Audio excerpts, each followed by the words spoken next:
Good evening and welcome to the worldofmoney.org. The World of Money organization is based in New York City. It was launched in December of 2005 and quickly amassed an ambitious roster of financial experts who remain committed to empower the youth with a sound financial foundation. This summer, 2012, worldofmoney.org Youth Financial Education Institute graduated 142 youth, ages 7 to 18. We teach children beginning at age 7 to 18 that they must not become passive participants in their financial future, nor shall they become passive participants in the electoral or the political process. And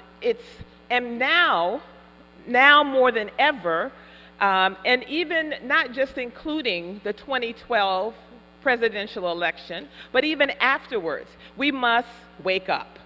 They want eyeballs, okay? Television wants eyeballs. That's how they call viewers. They want them looking at this. So what is it we're going to do? I've been speaking recently about the sexploitation of the news, and you see women now in sleeveless dresses. I saw a woman in a halter, so she was really, it was cut all the way down here, delivering the news. They are asking women to wear sweaters, tight-fitting sweaters, and that is very depressing to me. But it's like, and they want glamorous people. It doesn't matter. Someone like me that had all these credentials, I got old, so it was time to get younger people, cheaper people, as they try to go after a younger audience. But it hasn't worked because older people are the ones that watch the news. When ABC put the breakup of what's her name? Katie and Tom Cruise on the network news, I was just like, I don't believe this. So, I mean, you're seeing all that, and John Bonet and Casey Anthony and all of these other things that are eating up time that we could be devoting to real news. But the public is watching it, so that's why they're doing it.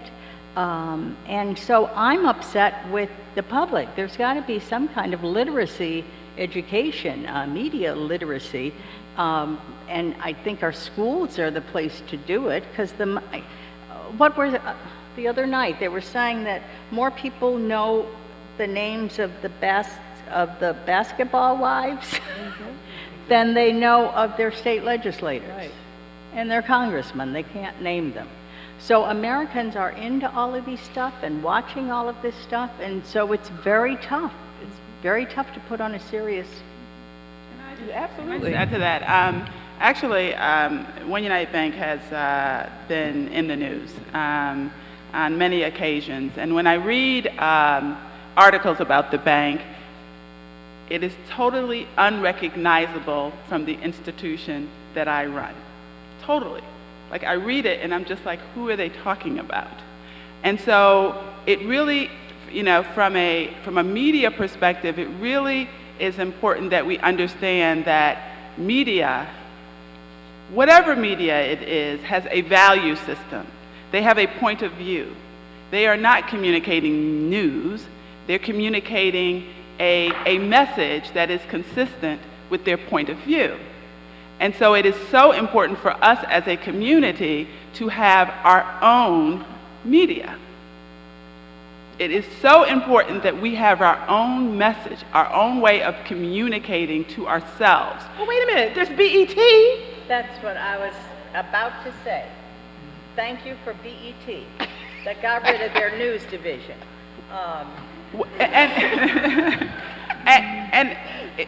The reality is that, first of all, even though there is BET, with all its flaws as well as its promises and possibilities, we as a community need more than that. We need the written news. We don't need just the television news. We need our newspapers. For all of you, I don't know where you live, but if you have a black newspaper in your community, you need to buy, subscribe to your newspaper, support your newspaper, because your black newspaper or Hispanic newspaper, or whatever, your newspaper, your local newspaper that is really supporting our community is going to give you much more honesty about what's going on in our community than what you're going to see if you're reading the national news. It is so disconcerting to see the difference. And I'd say the other point that I see in terms of the media is that they really do love a fight. And so what that means is that if we're not fighting each other, there's no news. And they will call you and attempt to draw you out into a fight. I have nothing negative to say about anybody. As far as I'm concerned, we're all working hard trying to move this country forward. Okay. But if someone calls you from the press and you make that statement, click. So you have to understand as well that what we're seeing in the news is a value system that says we're trying to deliver a message in a direction, and we need to see a fight. I disagree with you. I have to defend the Okay, media. go ahead. Okay, I have never reported. I worked for CBS, NBC, and ABC. I have never been ordered to slant a story a certain way. Have never been suggested that we're going to put this slant on the story. I don't think that happens at all at reputable news organizations, the lamestream media, as the Tea Parties would call us. And the New York Times, I mean, you can trust these news organizations for trying to do it right and do it with depth and accuracy and truth. But everybody thinks reporters are all liberal. And I think that is because we are forced to see both sides and report both sides of an issue. But do you know who owns us? Republicans. It's wealthy Republicans. It's a business. We're part of their business. And they are extremely conservative, but they do not try to tell us that you should accept Fox News, okay? We know they have an agenda. And MSNBC has got an agenda now. But as I say, the mainstream news organizations, no. Go ahead, argue. Let me just say. Let me just say. Go ahead. Yeah, why don't you add? Both of you, I think, from my perspective, are right. First of all, I chaired the Congressional Black Caucus for 2 years. And, of course, I was very involved in negotiating, as several members of the Congressional Black Caucus, Hispanic Caucus, and Asian Pacific American Caucus, in negotiating many of the provisions of the Affordable Care Act.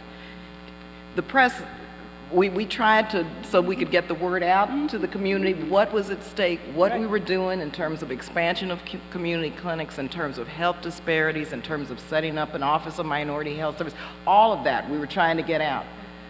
Press didn't want to even print one sentence. But when there was some disagreement with the White House, hey, 20 calls. Are you referring to so-called liberal and conservative media? All media. So then, what can our audience say? We are coming to you in a few moments. What do we know is true? Where can we go and know that we have we're seeing an unbiased, nonpartisan information, listener-supported, non-corporate sponsored media? I would like to say that you need to read more than one source. Mm-hmm. You have got to read the newspapers. You have got to watch PBS. You have got to look online. You got to Google stuff. Only then, I mean, nobody's going to give you, you're going to have to make up your own mind and do some research instead of it's being spoon-fed to you and here's the news. Check out what the other people are saying. Amy, where do you go? I'm beginning to wonder whether or not television, magazines, newspapers are really mainstream media. Young people, and that's our future, and they're voters, they don't read the newspaper, they don't read the magazines, they don't watch television, they don't listen to the radio, and the demographics show us that. That's why so many newspapers and magazines are failing. It's the electronic age, and that is to President Obama's credit that he really waged the first electronic campaign of the other candidates. I probably do receive, maybe too many, but I receive at least 10 emails a day. Now, that does have maybe a disproportionate negative effect on our people that may not all be online. But we've got to realize, and that might be some place that we need to push so that the internet is more widely available.